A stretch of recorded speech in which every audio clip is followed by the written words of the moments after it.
Hello बच्चों, जय हिंद। स्वागत है आपका अपने यूट्यूब चैनल एमएस की पाठशाला में। जैसा कि आप देख रहे होंगे कि हम लोग बात करने वाले हैं UP board session 2024-25 science syllabus class 10th। ठीक, अब इसको आपको समझना अच्छी तरीके से, क्योंकि एक बेहतरीन स्ट्रेटजी के साथ ही आपको पढ़ाई करनी है। ठीक, तभी जाकर के आपके सपने पूरे होने वाले। सपने का मतलब ये है कि 90+ अगर आप लाना चाहते हो तो हाई स्कूल में लेकर के 10th में लेकर के 90+ लाना बहुत बड़ी बात नहीं है। ठीक, आसानी से नंबर आसानी से आ जाते हैं। ठीक, बस आपको एक अच्छी से प्लानिंग के तहत क्या करनी पड़ेगी, तैयारी करनी पड़ेगी। ठीक है, तो आज हम आप लोगों को बताएंगे कि आपको किस तरीके से तैयारी करनी है। ठीक, और क्या क्या पढ़ना है। बेहद इंपॉर्टेंट बात तो यही होती है। ठीक, क्योंकि बच्चों को यही नहीं पता होता है कि हमने सीखना क्या क्या है, हमने पढ़ना क्या क्या है। ठीक, क्योंकि हर बार जो है सिलेबस थोड़ा थोड़ा करके चेंज करा जा रहा है। ठीक, तो इस बार यूपीएमएसपी के द्वारा जो भी सिलेबस जारी किया गया है, ठीक, उसके हिसाब से हम आपको पूरे के पूरे साइंस के बारे में बताने वाले हैं कि आपको पूरे साइंस में क्या क्या पढ़ना है और क्या क्या सीखना है अच्छे तरीके से। ठीक है, चलिए अच्छा हम लोग थोड़ा सा इस पर ध्यान देते हैं। अब जैसे कि आप लोग देखिए ध्यान से, यहाँ पर क्या लिखा हुआ है कि आपको पूरे के पूरे साइंस के सिलेबस के बारे में बताया जाएगा। ठीक है, अब साइंस के सिलेबस को तो आप ध्यान रखना है कि साइंस जो है वो आपको 3 पार्ट में डिवाइड करके बताई जाती है। ठीक, कि आपको 3 पार्ट में पढ़नी है, यानी केमिस्ट्री भी पढ़नी है, आपको फिजिक्स भी पढ़नी है और क्या पढ़ना है, आपको बायोलॉजी भी पढ़नी है। ठीक, अब इन 3 पार्ट में पढ़ना है। अब किस पार्ट में क्या क्या आपको पढ़ना है वो अच्छे तरीके से सीखना है आपको, ध्यान से। ठीक, और वो चैप्टर आपको अच्छे तरीके से लिख लेना है, नोट कर लेना है कि हमने क्या क्या पढ़ना है। क्योंकि बुक्स वगैरह में जो है किसी किसी के पास में पुरानी बुक्स होती है तो उसमें कई सारे चैप्टर दिए गए हैं। ठीक, और उन चैप्टर को हमें नहीं पढ़ना है जो यूपी बोर्ड ने क्या कर रखे हैं, आपको हटा दिए हैं। ठीक, तो आपको अच्छी तरीके से ध्यान रखना है कि कौन कौन से चैप्टर पढ़ने और कौन कौन से चैप्टर नहीं पढ़ने हैं। ठीक है, तो आप लोगों को क्या करना है, सबसे पहले ही काम है कि इन सारे चैप्टर को एक नोट्स में लिख लीजिए कि हमने ये चैप्टर इस साल में पढ़ने हैं। ठीक, तभी जाकर के आपको कुछ अच्छे से नंबर प्राप्त होने वाले हैं। ठीक, चलो अच्छा वापस आ जाओ, ध्यान दीजिए सब लोग। पहला आपको क्या करना है, केमिस्ट्री। ठीक, तो सबसे पहले तो आप ये समझ लीजिए कि आपका पेपर होना कितने नंबर का है। तो टोटल आपको पता होगा कि पूर्णांक जो है वो कितने नंबर का होता है, 100 नंबर का होता है। ठीक, अब 100 में से आपको अच्छी तरीके से पता है कि 100 में से आपको कुछ इस तरीके से डिवाइड कर लेना होता है कि 70 नंबर का आपका लिखित परीक्षा होती है। ठीक, और उसके बाद में 30 नंबर की जो है वो आपकी प्रैक्टिकल परीक्षा कराई जाती है। ठीक, अब प्रैक्टिकल में जो है आप लोगों से थोड़े बहुत स्कूल वाले पैसे जमा करवा लेते हैं। ठीक, और उसमें आप बोल सकते हो कि वो जो है आपके 30 नंबर जो है आपने खरीद लिए होते हैं। ठीक, अब 30 में किसी किसी को 30 नहीं मिलते हैं। ठीक, 28 मिलते हैं, 27 मिलते हैं, 29 मिलते हैं, लेकिन ऐसा बोल सकते हो आप कि ये जो नंबर है वो आपके पापा के ही हैं। ठीक, अब अच्छा देखो ध्यान से, पापा का कहने का मतलब क्या है कि आपके पापा ने पैसे दिए, ठीक, और आपने टीचर को जमा करे। ठीक, तो उससे जो है आपको प्रैक्टिकल में नंबर मिल जाते हैं। ठीक है, फिलहाल के लिए।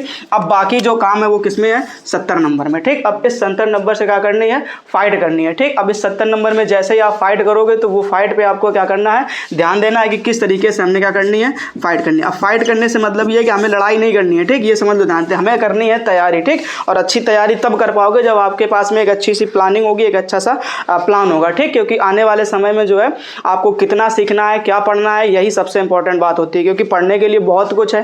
ठीक, लेकिन हमने सिर्फ उतना पढ़ना है जिससे हमारा जो है वो पेपर अच्छा हो जाए, बस इतना ध्यान रखना आप लोगों को। ठीक, तो आप ध्यान रखना है कि हमने लड़ाई कितने से करनी है, 70 नंबर में। ठीक, और इस 70 नंबर में भी आपको ध्यान रखना है 2 बातों को कि आपके 20 जो है वो क्या हो जाएंगे, MCQ होंगे। ठीक, इस चीज़ को पहले समझ लीजिए ध्यान से। उसके बाद में जो है वो 50 नंबर में आपको क्या करना है, रिटर्न करना, मतलब लिखना है। ठीक, यानी 50 नंबर में आपको क्या करना है, लिखित करना है, और 20 नंबर में क्या मिलेगा, MCQ मिलेगा। ठीक, अच्छा अब उससे पहले आपको क्या ध्यान रखना है कि MCQ बड़ा इंपॉर्टेंट होता है। किसी भी सब्जेक्ट में अच्छे नंबर लाना है तो आपको ये 20 नंबर के जो MCQ दिखाई दे रहे हैं ना, इन पर बहुत अच्छे से फोकस करना है। क्योंकि ये जो है आसान नहीं होते हैं, क्योंकि इसमें आपको क्या करना है, एक क्वेश्चन दिया जाएगा, उसको आपके 4 ऑप्शन दिए जाएंगे। समझ लीजिए खूब अच्छी तरीके से। इस तरीके से आपको जो है वो किसी एक क्वेश्चन के 4 ऑप्शन दिए जाएंगे। ठीक, और उन 4 ऑप्शन में आपको क्या करना है, गोला करना है। ठीक, जो आपको सही लगेगा उसमें आपको क्या कर देना है, गोला कर देना है। ठीक, इसलिए ये क्वेश्चन जो है ज़्यादा गलतियां होने के चांस रहते हैं, क्योंकि इसमें आपको जो है वो सटीक आंसर देना पड़ेगा। अगर आपको पता है तभी नंबर मिलेंगे, नहीं तो गलत हो जाने। ठीक, ये आपको बशर्ते अच्छी तरीके से याद रख लेना है, क्योंकि MCQ अगर जिसके अच्छे से हो गए, ये समझ लो फिर उसके 90+ नंबर आसानी से आ जाते हैं। क्योंकि लिखने में आपको भी पता है कि थोड़ा ना थोड़ा नंबर करके दे ही देगा आपको, क्योंकि स्टेप मार्किंग हो रखी है अभी। ठीक, तो उसमें से आपको जो है कुछ ना कुछ नंबर जरूर दिए जाते हैं। ठीक, लिखने में। लेकिन इस तरीके के जब आप MCQ करोगे तो इसमें आपको एक्स्ट्रा मार्क बिल्कुल भी नहीं मिलने वाले। ये आप अच्छी तरीके से दिमाग में बिठा लीजिए। अगर आपको पता है तब और सही टिक आपने करा है तभी आपको नंबर मिलेंगे, नहीं तो नहीं मिलने वाले। ठीक, इसलिए ये ध्यान रखना कि ये जो आपको MCQ दिखाई दे रहा है ये बेहद इंपॉर्टेंट बात है, अपने आप में समझ लीजिएगा ध्यान से। ठीक, और उसको उसको भरना कैसे होता है, ठीक, इसके लिए हम आपको बाद में ओमायर शीट लेकर के आएंगे, ठीक, उसमें से आपको बता दें कैसे कैसे ये भरे जाते हैं, ठीक। फिलहाल के लिए आपको ध्यान रखना है कि जब तैयारी करना है तो एमसीक्यू पे बड़ा फोकस करना है, क्योंकि और हम आपको एमसीक्यू क्वेश्चन भी करवाएंगे, ठीक। फिलहाल के लिए आपको ये याद रखना है कि जितने भी आपको एमसीक्यू मैं करवाऊंगा बस उतने तैयार कर लेना है, ठीक, क्योंकि ये सबसे ज़्यादा इंपॉर्टेंट है, क्योंकि यही जो है आपकी परसेंटेज को बढ़ाने वाले हैं, ठीक। क्योंकि लिखित परीक्षा में तो लगभग सब लोग, यानी जो आपकी 50 नंबर की लिखित परीक्षा होने वाली ना,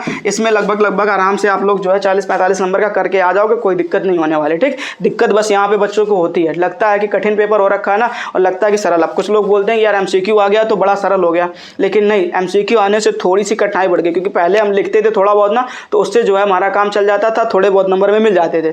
लेकिन एमसीक्यू में ऐसा नहीं है बिल्कुल भी, ठीक। अगर आप एग्जैक्ट आंसर दे पा रहे हो तो आपको पूरे नंबर मिलेंगे, नहीं तो फिर एक भी नंबर नहीं मिलने वाली है, अच्छी तरीके से आप समझ लीजिए, ठीक। चलो अच्छा, अब हम लोग ज़्यादा बातें नहीं करते हैं, हम लोग वापस से आते हैं कि हमें क्या क्या पढ़ना है फिजिक्स में, या क्या क्या पढ़ना है केमिस्ट्री में, या क्या क्या पढ़ना है बायोलॉजी में, ठीक। आप लोग ध्यान से इन सारे चैप्टर को क्या कर लेना, नोट कर लेना, ठीक। और अच्छा आ जाओ वापस से, अब ध्यान दो।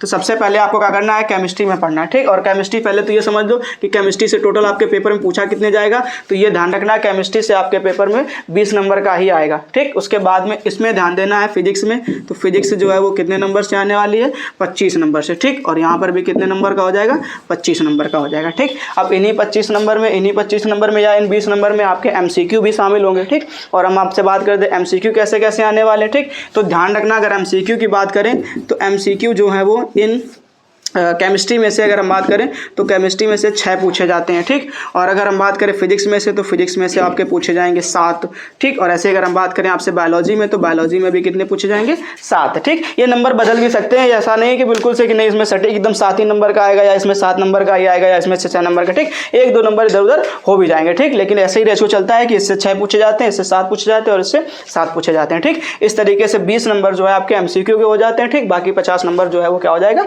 लिखित में हो जाएगा, ठीक। चलो अच्छा, वापस आ जाओ। अब आप लोग ध्यान दो कि हमें क्या क्या पढ़ना है या कौन कौन से चैप्टर पढ़ने हैं, ठीक। तो केमिस्ट्री में अगर हम बात करें तो आपको मात्र कितने चैप्टर पढ़ने हैं, 4 चैप्टर पढ़ने हैं, ठीक। जिसमें से पहले चैप्टर का नाम क्या है, रासायनिक अभिक्रियाएं एवं समीकरण, ठीक। रासायनिक अभिक्रियाएं एवं समीकरण, ठीक। आपने ये नोट कर लेना अच्छी तरीके से। दूसरा चैप्टर का जो है आपका नाम क्या है, तो अम्ल क्षार एवं लवण, ठीक है। दूसरा चैप्टर क्या है आपका, अम्ल क्षार एवं लवण, ठीक। उसके बाद में तीसरा चैप्टर जो है वो क्या है आपका, धातु एवं अधातु, ठीक। अच्छे तरीके से याद रख लेना, इसको नोट कर लेना, धातु एवं अधातु, ठीक। उसके बाद में चौथा चैप्टर जो है वो क्या है, कार्बन एवं उसके यौगिक, ठीक है। कार्बन एवं उसके यौगिक, यानी आपको टोटल कितने चैप्टर पढ़ने हैं, 4 चैप्टर ही पढ़ने हैं, ठीक है। बहुत ज़्यादा नहीं है, 4 चैप्टर हैं आपके, ठीक।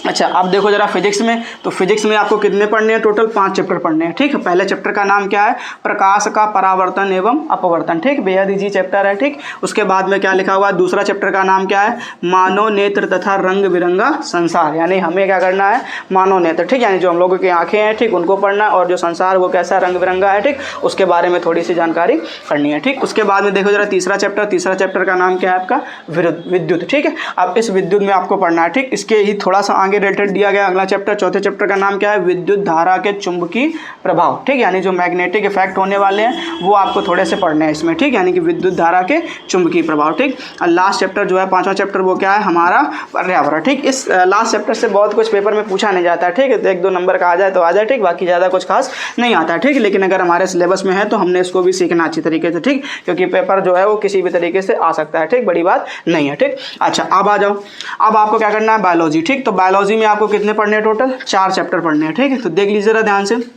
पहले चैप्टर का नाम क्या है आपके, तो जैव प्रक्रम, ठीक। उसके बाद दूसरा चैप्टर जो है वो क्या है, नियंत्रण एवं समन्वय, ठीक। उसके बाद में तीसरा चैप्टर क्या है, जीव जनन कैसे करते हैं, यानी जो जीव जंतु हैं वो जनन किस प्रकार से करते हैं वो उसमें आपको थोड़ी से बताना है, ठीक। उसके बाद में जो है वो चौथा चैप्टर जो आपका क्या है, आनुवंशिकता, ठीक। यानी अगर ध्यान से देखो तो साइंस का सिलेबस बहुत ज़्यादा नहीं है, ठीक। आप लोग देख पा रहे होगे ना कि बहुत ज़्यादा सिलेबस नहीं है, सब में थोड़े थोड़े 4-4, 5-5 चैप्टर ही तो पढ़ने हैं, ठीक। तो आसान होने वाली है साइंस, बात समझो पहले ध्यान से, ठीक। लेकिन एक अच्छे से प्लानिंग के साथ में ही अगर पढ़ाई करोगे तो आसान लगने वाली है, ठीक है। और जो है केमिस्ट्री को लेकर के अगर हम थोड़ी सी बात करें, ठीक। फिजिक्स थोड़ा इंटरेस्टिंग सब्जेक्ट होता है, सबको अच्छा लगता है, पढ़ने में मजा आती है, ठीक। लेकिन जहाँ बात आती है केमिस्ट्री की, ठीक, तो केमिस्ट्री में लगता है कि बोरिंग सब्जेक्ट है ना, बोरिंग नहीं है, ठीक। पढ़ाने का तरीका लोगों का बोरिंग हो सकता है, लेकिन सब्जेक्ट बोरिंग बिल्कुल भी नहीं है। हाँ, ये होता है थोड़ा फिजिक्स की वजह से अपेक्षा थोड़ा सा कम इंटरेस्टिंग है, लेकिन बोरिंग बिल्कुल भी नहीं बोल सकते हो, ठीक। जब हम आपको सिखाएंगे तो लगेगा यार केमिस्ट्री भी कैसा है, इंटरेस्टिंग सब्जेक्ट है। ठीक, अच्छा इसमें क्या होता है ना कि टीचर जो है वो बच्चों को डराने लग जाते हैं। केमिस्ट्री के नाम पे जो है टीचर बच्चों को अभी से डराने लग जाते हैं। ठीक, 9th क्लास से ही टीचर बच्चों को डराने लग जाते हैं कि केमिस्ट्री केमिस्ट्री केमिस्ट्री। ठीक, और जब वो इंटर तक आता है ना तो ये समझ लो उसका जो है बनता ढार हो जाता है। क्यों? क्योंकि उसे इतना डर भर दिया जाता है 9th क्लास में ही, हाई स्कूल को तो छोड़ो, 9th क्लास से ही इतना डर केमिस्ट्री का भर दिया जाता है। अच्छा टीचर जो है फिजिक्स तो बड़े अच्छे तरीके से पढ़ा ले जाते हैं, कोई दिक्कत नहीं। ठीक, मैडम जी आ जाएंगे तो वो बायो ले जाएंगे। ठीक, टीचर बायो खत्म कर देगा अच्छे तरीके से। लेकिन जब बात आती है केमिस्ट्री की तो यहाँ पे आकर के टीचर जो है वो खुद तो मान लो होता ही है जैसा जैसा जो भी है। ठीक, लेकिन जो है वो बच्चे को डराना स्टार्ट कर देता है, क्योंकि केमिस्ट्री का जो है वो ऐसे तरीके से भौकाल जैसा बना देता है ना कि यार केमिस्ट्री केमिस्ट्री केमिस्ट्री, और उस वजह से जो है बच्चे के मन में एक बात बैठ जाती है नहीं यार केमिस्ट्री जो है बहुत टफ सब्जेक्ट होने वाला है। ठीक, लेकिन ऐसा कतई बिल्कुल भी होता नहीं है। ठीक, आने वाले समय में आपको पता चलेगा कि केमिस्ट्री कितना इजी सब्जेक्ट है और कितना ज़्यादा इसमें पढ़ने में मज़ा आता है। ठीक, ये मैं आपसे एक वादा करता हूँ, अगर किसी को भी केमिस्ट्री से डर लगता है ना तो वो डर खत्म होने वाला है आने वाले समय में, बिल्कुल भी, ये समझ लीजिए आप ध्यान से। ठीक, अच्छा टीचर डराने लग जाता है तो बच्चे के मन में एक डर बैठ जाता है, कहते हैं नहीं यार केमिस्ट्री तो बड़ी कठिन है। ठीक, और मेरे साथ भी ऐसा ही हुआ था। ठीक, मैं अपनी खुद की बात बताऊं अगर तो मेरे साथ में भी ऐसा ही हुआ था। ठीक, 9th में थोड़ा थोड़ा मुझे डर भरा गया, हाई स्कूल में भी। ठीक, और मेरा स्कूल कुछ ऐसा था कि मुझे वहाँ से कोचिंग अलाउ नहीं थी, मतलब कि तुम कोचिंग नहीं जा सकते हो। ठीक, ऐसा सब घर वालों से बोल रखा था। अब घर वालों तो मजबूरी है, नहीं कह रहे, स्कूल से मना कर रखा तो कोचिंग तो जानी ही नहीं है ना। तो जैसे तैसे करके मैंने रट्टा मार के काम चलाया। ठीक, और काम चला करके जैसे तैसे मैं पास हो गया। ठीक, हाई स्कूल में ठीक ठाक काम चल गया हमारा। ठीक, लेकिन जब बात आई फर्स्ट ईयर इंटर की, ठीक, तो वहाँ पे एक पर्सनल सब्जेक्ट बन गया केमिस्ट्री। नहीं यार इसको तो पढ़ना ही पढ़ना पड़ेगा। ठीक, तब जाकर के मुझे समझ में आया कि नहीं यार अब तो जो है ना कुछ तो करना पड़ेगा। ठीक, तो मैं चुपचाप चोरी से, ठीक, मेरे एक सर हुआ करते थे। ठीक, मैं उनके पास में कोचिंग जाने लग गया। ठीक, स्कूल में नहीं पता था, घर वालों को नहीं पता था। ठीक, मैं चोरी चोरी चुपके जाता था, क्योंकि मुझे पता था अगर मैंने बता दिया ना तो मैं तकलीफ में आ जाऊंगा, क्योंकि मेरी कोचिंग बंद करवा दी जाएगी। ठीक, क्योंकि टीचर इतने सख्त होते थे कि नहीं यार तुमने कोचिंग नहीं जाना मतलब नहीं जाना है। ठीक, इसलिए जो है मैंने जो है कोचिंग जाना स्टार्ट कर दिया, क्योंकि मन में डर भरा हुआ था। ठीक, मैं पूरे फर्स्ट ईयर भर कोचिंग गया। ठीक, इंटर भर कोचिंग गया। ठीक, और उसका रिजल्ट इतना अच्छा आया कि मेरे केमिस्ट्री में 96 नंबर आ गए। ठीक, हाँ ये समझ हो जानते। तो ये वो चीज़ होती है बेटा, डरना नहीं। जब मैंने पढ़ाई स्टार्ट करी केमिस्ट्री को, एक्चुअल में पढ़ना स्टार्ट करा तो लगा नहीं यार इससे आसान सब्जेक्ट ही नहीं है कोई, बड़ा मजा आता है इसको पढ़ने में। ठीक, बस समझाने का तरीका अच्छा होना चाहिए, बस समझ लो जानते। तो इसलिए ध्यान रखना बच्चों, सबसे पहला मेरा काम आपसे यही है कि अपने आप से खुद को वादा करो कि आपने केमिस्ट्री से या फिजिक्स से, ठीक फिजिक्स तो वैसे भी लगता है ना, लेकिन केमिस्ट्री से जो डर बताया जाता है आपको स्कूल में टीचर डराते हैं ना, तो इससे बिल्कुल नहीं डरना है। अपने आप से वादा कर लो कि केमिस्ट्री कठिन सब्जेक्ट बिल्कुल भी नहीं है, तो आपने डरने की बिल्कुल भी जरूरत नहीं है। बात समझ में आ गई आप लोगों को? ठीक, तो ये ध्यान रखना आपको कि केमिस्ट्री से डरना बिल्कुल नहीं है। ठीक, मैं आपको सिखाऊंगा अच्छी तरीके से और सारी चीज़ें, बशर्ते इतना ध्यान रखना कि मैं जो चीज़ें बताता हूँ उतना घर में जाकर के अच्छे से तैयार बस करते रहना। ठीक, ये आपका अपने आप से एक वादा होना चाहिए कि जो भी मैं यहाँ सिखाऊंगा आपने वो जो आकर के घर में अच्छे तरीके से तैयार कर लेना। ठीक, और ये ध्यान रखना आपको कि जब तक आप मेरा सिखाया हुआ आप तैयार करोगे तो मैं विश्वास दिलाता हूँ आपको। ठीक, आप आराम से जो है वो केमिस्ट्री में 20 में 20 लेकर के आओगे। ठीक, केमिस्ट्री के आपके सिंगल नंबर नहीं कटने वाले। ठीक, बाकी इनकी बात रही तो इनमें भी आपको ध्यान रखना, मतलब अगर ओवरऑल अगर देखोगे तो साइंस की बात करेगा तो 95 प्लस लाना बहुत बड़ी बात नहीं है, आसानी से आ जाते हैं बच्चों। ठीक है, तो आप बस इतना ध्यान रखना है कि अच्छी तरीके से सीखना है चीज़ों को और अच्छे तरीके से नोट्स बस बनाते चलना है, क्योंकि सबसे इंपॉर्टेंट काम है बेटा पेपर के टाइम में जो काम में आता है वो सिर्फ आपका नोट्स ही होता है,